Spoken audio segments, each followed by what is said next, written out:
2005. Pope John Paul II, the second longest-serving pope in history, dies.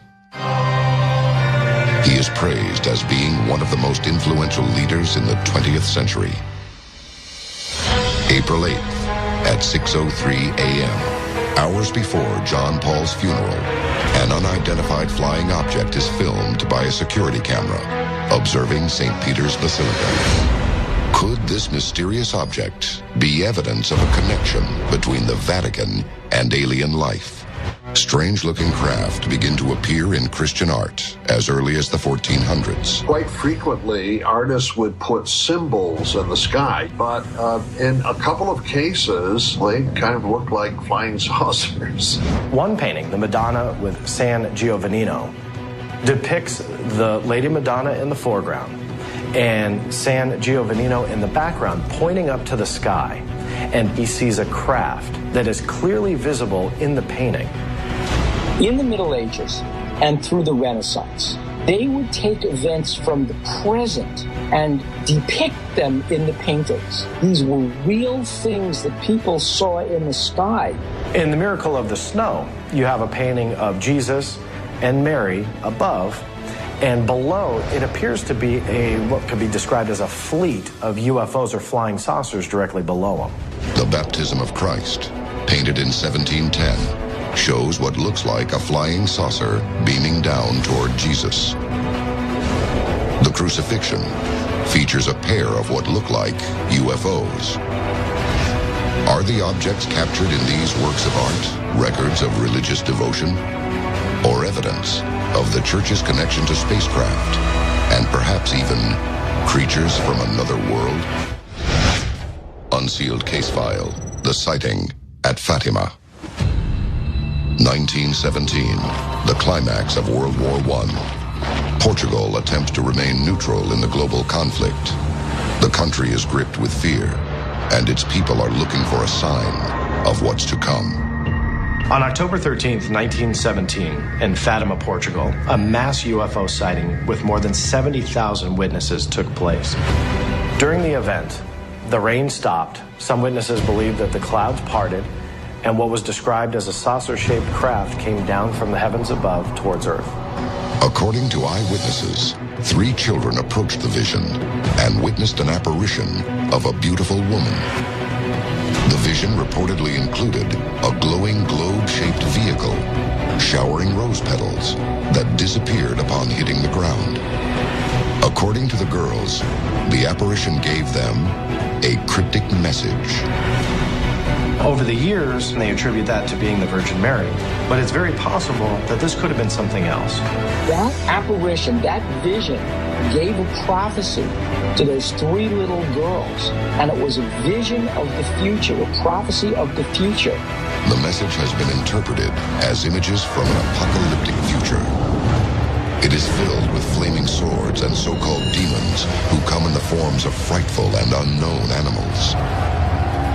Could the Vatican be hiding details that this frightening message is warning of a coming alien invasion?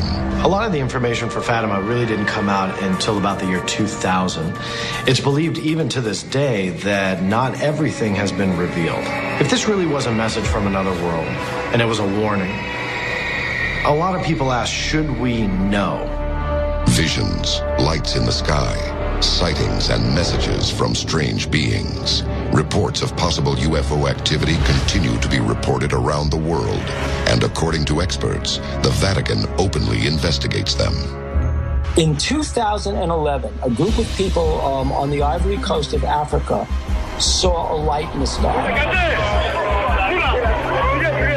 It wasn't just a light in the sky, it was a diamond-shaped light in the sky.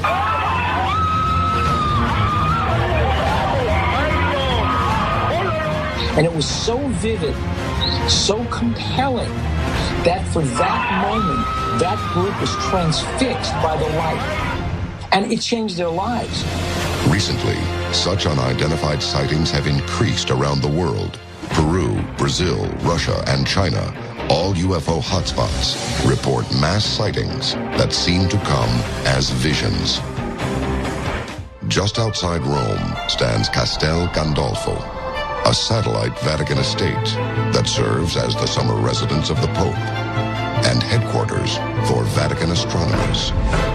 2 large domes on the roof each house massive telescopes used to study the heavens since the 1930s. The astrophysicists at Vatican Observatory have been interested in the question of extraterrestrial life for quite a while. Dr. Funes, the Vatican Observatory director, affirmed the possibility of the existence of extraterrestrial intelligences.